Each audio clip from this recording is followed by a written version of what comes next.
Good morning. ഈശ്വരശായിക്ക് സ്തുതിയായിരിക്കട്ടെ. സുഖമാണോ?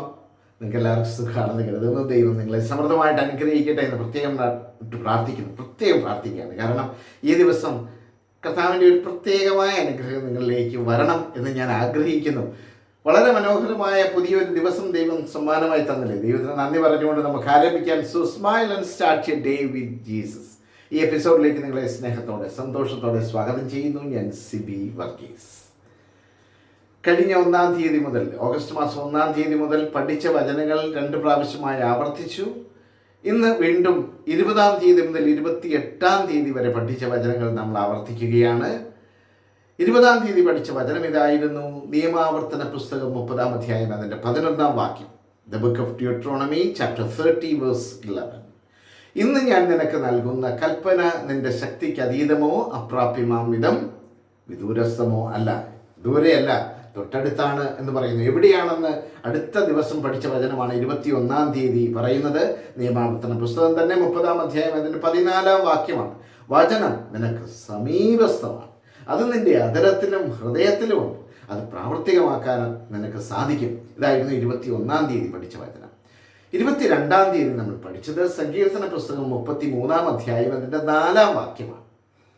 കർത്താവിൻ്റെ വചനം സത്യമാണ്, അവിടുത്തെ പ്രവൃത്തി വിശ്വസനീയമാണ്. The book of Psalms chapter 33 verse 4. കർത്താവിൻ്റെ വചനം സത്യമാണ്, അവിടുത്തെ പ്രവൃത്തി യാതൊരു സംശയമില്ല. കാരണം അവിടുത്തെ പ്രവൃത്തി വിശ്വസനീയമാണ്, സംശയിക്കേണ്ട കാര്യമേ ഇല്ല. അവിടുത്തെ പ്രവൃത്തി വിശ്വസനീയമാണ്. 23-ാം തീയതി നാം പഠിച്ചത് സങ്കീർത്തന പുസ്തകം തന്നെ 119-ാം അധ്യായം അതിൻ്റെ 105-ാമത്തെ വചനം. The book of Psalms chapter 119 verse 105. അങ്ങയുടെ വചനം എൻ്റെ പാദങ്ങൾക്ക് വിളക്കും എൻ്റെ പാതയിൽ പ്രകാശവുമാണ്. നമ്മൾ 23-ാം തീയതി പഠിച്ച വചനമാണ്. 24-ാം തീയതി യോഹന്നാൻ്റെ സുവിശേഷം 14-ാം അധ്യായം 23-ാം വാക്യം. ഒരുപാട് പേർക്ക് അറിയാവുന്ന സ്നേഹമുള്ള മനോഹരമായ ഒരു വചനം, നമുക്ക് ശക്തി പകരുന്ന ഒരു വചനമാണ്. എന്നെ സ്നേഹിക്കുന്നവൻ എൻ്റെ വചനം പാലിക്കും. എന്നെ അതായത് ഈശോയെ സ്നേഹിക്കുന്നവൻ അവിടുത്തെ വചനം പാലിക്കും. അപ്പോൾ അങ്ങനെ സ്നേഹിക്കുന്ന ആ വ്യക്തിയെ എൻ്റെ പിതാവ് സ്നേഹിക്കുകയും അപ്പോൾ എൻ്റെ പിതാവ് അവനെ സ്നേഹിക്കുകയും ഞങ്ങൾ അവൻ്റെ അടുത്ത് വന്ന് അവനിൽ വാസമർപ്പിക്കുകയും ചെയ്യും. ഇതായിരുന്നു നാം 24-ാം തീയതി പഠിച്ച വചനം. 25-ാം തീയതി നാം പഠിച്ചത് ജെറമിയ പ്രവാചകന്റെ പുസ്തകം 23-ാം അധ്യായം അതിൻ്റെ 29-ാമത്തെ വചനമാണ്. The book of the prophet Jeremiah chapter 23 verse 29.